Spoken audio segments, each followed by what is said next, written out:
అండి, అందరూ ఎలా ఉన్నారు? బాగున్నారా? Welcome back to my channel. First time నా ఛానల్ చూసినట్టు ఒక చిన్న లైక్ చేయండి, షేర్ చేయండి, సబ్స్క్రైబ్ చేసుకోండి. ఇదైతే నిన్నటి వీడియో అండి. మా ఇంట్లో వచ్చేసి చేపల పులుసు. అసలు చేపలు అయితే నీట్గా క్లీన్ చేసేసి దాంట్లో పసుపు, ఉప్పు, ఇంకా పచ్చిమిరపకాయలు వేసి కరివేపాకు వేసి బాగా కలుపుతున్నారు మా నాన్న.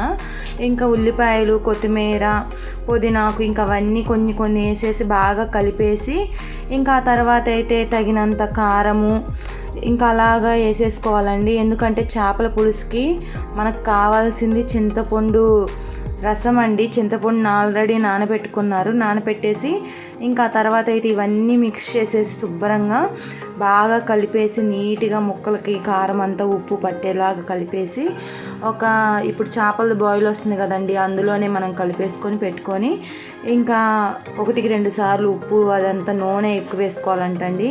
నూనె అయితే మా అమ్మ అయితే ఒక 2 గ్లాసుల దాకా అట్లా వేసిన తర్వాత ఇంక బాగా కలిపేసిన తర్వాత ఇంక మా నాన్న అయితే చేపలు వండటంలో అసలు నెంబర్ 1 అండి. ఎందుకంటే మా నాన్న ఇంటికి పెద్దోడు. చిన్నప్పటి నుంచి అయినా సరే మా నాన్నమ్మ చిన్నప్పుడే చనిపోయింది, మా నాన్న చిన్నప్పుడే చనిపోయిందంట.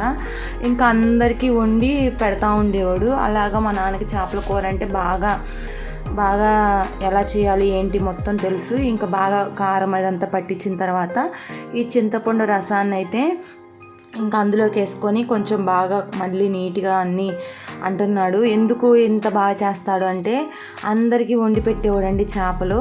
ఇప్పుడు అంటారు కదా నెల్లూరి పెద్దారెడ్డి చేపల ఫేమస్ అని, అట్లా ఉంటుంది మా నాన్న చేస్తే కూడా.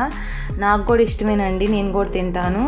చేపలన్నిటిని నీట్గా మంచిగా ఇలాగ అంటూ ఉన్నాడు.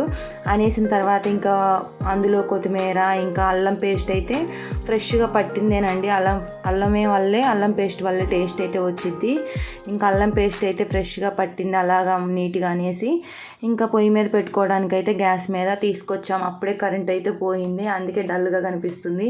ఇంకా పొయ్యి మీద అయితే పెట్టిన తర్వాత ఇంకా ఒక 1/2 అవర్ అలాగా ఉడికిన తర్వాత మళ్ళీ మనం చెక్ చేసుకొని అందులో కొంచెం కొత్తిమీర మళ్ళీ అల్లం పేస్టు అలాగా కొంచెం వేసుకుంటే టేస్ట్ ఇంకా బాగుంటుంది.